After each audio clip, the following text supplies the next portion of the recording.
Video को like करके आगे शेयर जरूर कर देना। और जो लोग गुमराही के दलदल में फंसे होते हैं उन लोगों को गुमराही के दलदल से निकालकर सिराते मुस्तकीम पर खड़ा करते हैं। दो चीजें होती है, एक होता है दौलत कमाना और एक होता है दौलत बचाना। दौलत कमाना कदरे आसान होता है, इसलिए कि दौलत कमाने वाला ठेला गाड़ी ढकेल के भी दौलत कमा सकता है। दौलत कमाने वाला दौलत किसी का फर्श साफ करके भी दौलत कमा सकता है। आपको अपने शहर मालेगांव में ऐसे बहुत से अफराद मिल जाएंगे कि जो पैदा हुए तो उनके वालिद किराए के मकान में रहते थे, लेकिन उन्होंने जब मेहनत की, कभी फर्श साफ करके, ठेला गाड़ी ढकेल कर, लोम चलाकर, किसी के यहां मजदूरी करके, तो आज उनका शुमार शहर के बड़े मालदारों में होता है। इंसान दौलत कमा लेता है, कभी मिनटों में लाखों करोड़ों रुपए आ जाते हैं और कभी सालों में चंद रुपए भी नहीं आते। ये तकदीर की बात है, लेकिन दौलत कमाने से ज्यादा कीमती चीज और अहम चीज दौलत बचाना होता है। दौलत कमाना भी कोई गैर कीमती नहीं है, वो भी अहम है, लेकिन दौलत बचाना उससे ज्यादा जरूरी है।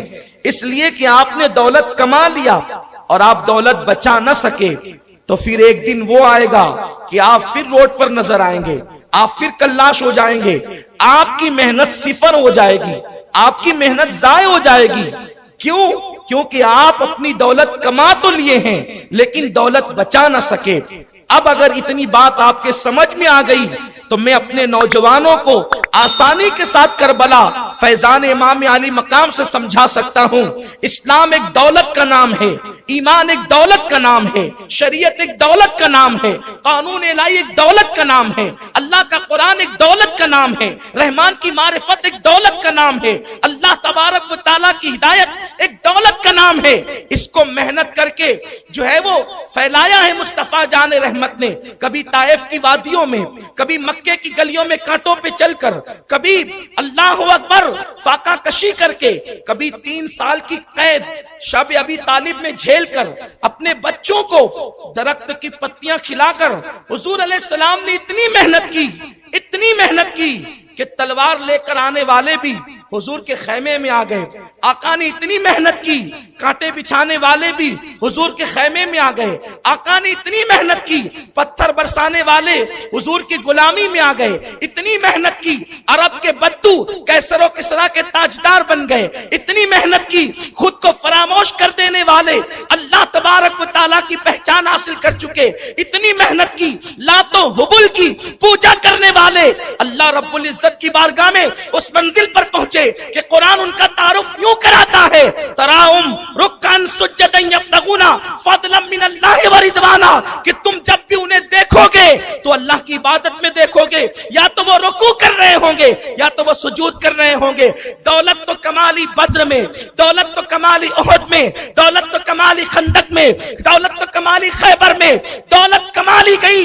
लेकिन उस दौलत को जब बचाने का सवाल आया तो इन सारी जंगों की मेहनतें जाय हो रही थी। हमजा का खून जाय हो रहा था, हुजूर के दंदान का शहीद होना जाय होने वाला था, मुसअब इब्न उमैर की शहादत जाय होने वाली थी। तो दौलत तो कमा ली गई थी, लेकिन उन दौलत कमाने वाले यके बात भी करे, सब कब्रों की जीनत बन रहे थे, कब्रों में आराम कर रहे थे, जन्नत को सुधार रहे थे। उस वक्त जब दौलत बचाने की बात आई तो हुसैन ने कहा कि अगर बदर की आबरू बचाना है, उहद की आबरू बचाना है, खंदक और खैबर की मेहनत बचाना है, तो मदीने में बैठने से काम नहीं चलेगा, करबला तक जाना पड़ेगा और दौलत बचानी पड़ेगी। वरना अल्लाह का दीन, वरना अल्लाह का दीन फिर वही आएगा, अल्लाह का दीन वही आएगा जहां से चला है। हजरत मूसा के मानने वालों ने तौरात में तहरीफ कर दी, हजरत मूसा के मानने वाले तौरात को बदल चुके, हजरत ईसा के मानने वालों ने इंजील को बदल दिया, नबियों के मानने वालों ने नबियों की शरीयत बदल दी। मुस्तफा जान रहमत की शरीयत क्यों नहीं बदली गई?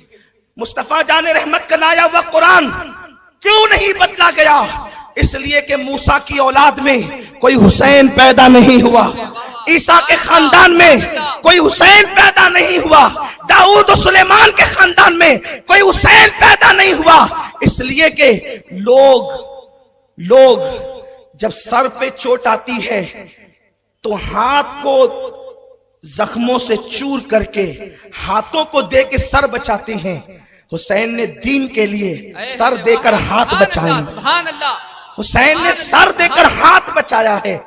इसलिए कि हुसैन का हाथ कोई मामूली हाथ नहीं था। इन्नल्लज़ीना युबायिऊनका इन्नमा युबायिऊनल्लाह यदुल्लाहि फौका ऐदीहिम। ए हबीब, जो तेरे हाथ में हाथ देकर बैअत करते हैं वो तेरे हाथ पे बैअत नहीं करते, वो तो अल्लाह के हाथ पे बैअत करते हैं और उनके हाथों पे अल्लाह का हाथ है। तो गोया के जिस जमाने में इमाम हुसैन वो हाथ लेकर खड़े थे, वो हाथ हुसैन का हाथ सिर्फ नहीं था, वो हाथ अली मुर्तजा का हाथ था, वो हाथ उस्मान गनी का हाथ था, वो हाथ अबू उमर इब्ने खत्ताब का हाथ था, वो हाथ अबू बकर सिद्दीक का हाथ था, वो हाथ मुहम्मदुर रसूलुल्लाह का हाथ था, वो हाथ यदुल्लाह की जिंदा तस्वीर था। उसी हाथ को यजीद मांग रहा था। उसने जान नहीं मांगी थी, उसने हाथ मांगा था। अब कयामत तक करबला में कयामत तक दुनिया में जो भी इनकलाबी खड़ा होगा हर बातिल के खिलाफ, उसको रोशनी मिलेगी करबला से। क्योंकि मकाम बैज़ा पर इमाम हुसैन ने जो खुतबा दिया कि मैं इसलिए यजीद के खिलाफ एहतिजाज बन करके खड़ा हूं, इसलिए कि अगर मैं भी उसके हाथ पे बैअत कर लूं तो उसकी सारी गंदगी पर मोहरे तस्दीक सब्त हो जाएगी। जैसे मिसाल के तौर पर कोई आवारा हो और उसके पीछे कोई मुत्तकी नमाज पढ़ ले, तो कल जब वो आवारगी करेगा तो लोग कहेंगे छोड़ यार, इतने बड़े पीर साहब आकर या इतने बड़े मुत्तकी साहब या इतने बड़े वली साहब जब उनके पीछे नमाज पढ़ लेते तो हम कौन सी खेत की मूली है। तो अगर इमाम हुसैन यजीद के हाथ पे बैअत कर लेते तो यजीद के सारे किरदार, गंदे किरदार यकलख्त उस पर मोहरे तस्दीक सब्त हो जाती। इमाम अली मकाम ने कहा नहीं, उसने हाथ मांगा, हाथ नहीं देंगे, क्योंकि यजीद फासिक व फाजिर है, आप जानते हैं, उसके मुतालिक आप सुन चुके हैं। मेरे शहर की कम नसीबी ये है कि जहां यहां इमाम हुसैन के मानने वाले होते हैं, कुछ लोग यजीद को रदी अल्लाह कहने वाले भी होते हैं, लेकिन मैं उनको चिढ़ाने के लिए नहीं, बहुत संजीदगी से पैगाम देना चाहता हूं कि तुम अजमत सहाबा की बात करते हो। अगर तुमने यजीद को रदी अल्लाह अन्हु कहा तो हजरत उमर का रदी अल्लाह अन्हु मशकूक हो जाएगा, हजरत अबू बकर का रदी अल्लाह अन्हु मशकूक हो जाएगा। क्योंकि जब तुम रदी अल्लाह यजीद को कहोगे तो लोग कहेंगे क्या उमर भी ऐसे ही थे, क्या अबू बकर भी ऐसे ही थे, क्या उस्मान गनी भी ऐसे ही थे। अगर तुम्हारे दिल में वाकई सहाबा की अजमत है तो तुम्हें यजीद का असल चेहरा कौम के सामने पेश करना होगा। यजीद कौन है?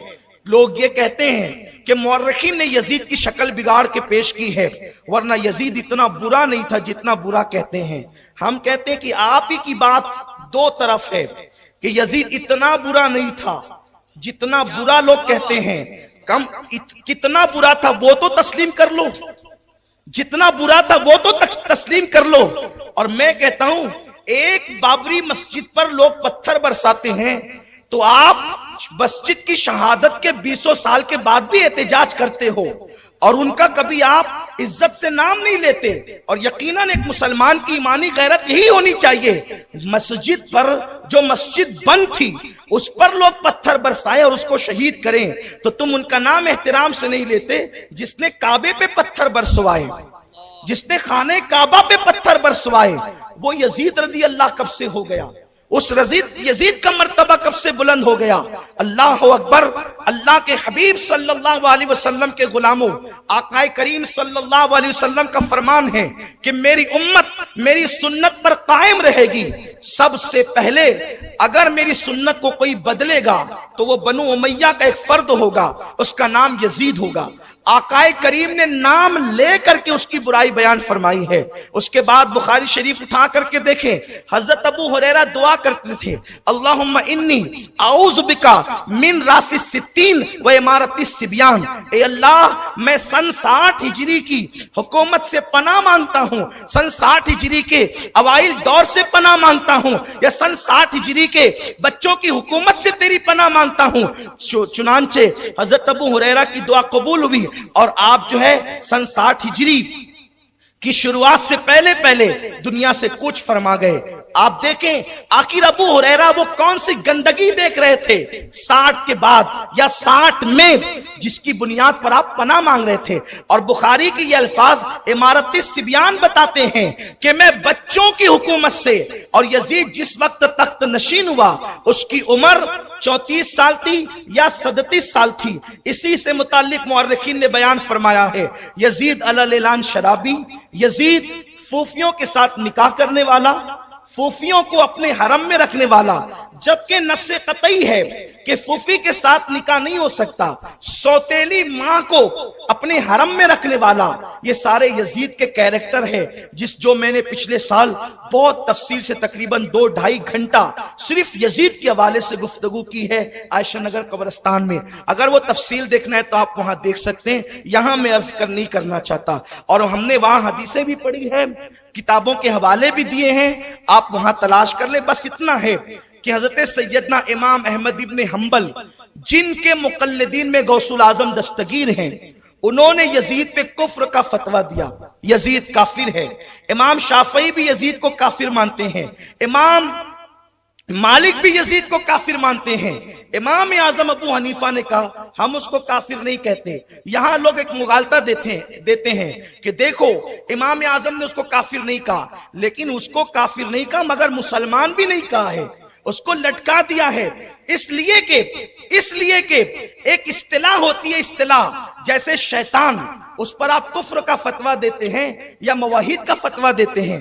आज तक है किसी मुफ्ती का फतवा कि शैतान काफिर है, शैतान मुर्तद है या शैतान बदअकीदा है? शैतान एक खुद इस्तिलाह है, जो लोगों से कुफ्र करवाता है वो शैतान है।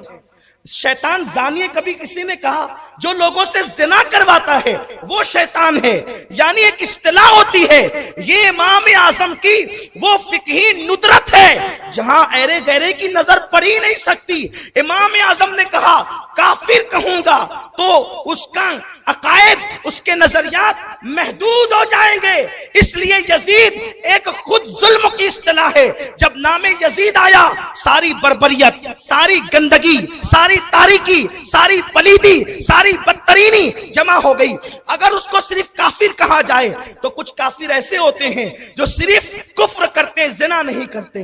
कुछ काफिर ऐसे होते हैं जो जिना तो करते, शराब नहीं पीते, यानी उनमें कुछ बुराइयां कम होती है। यजीद वो बुरे का नाम है कि उसके अंदर सारी बुराइयां एक वक्त में जमा कर दी गई है।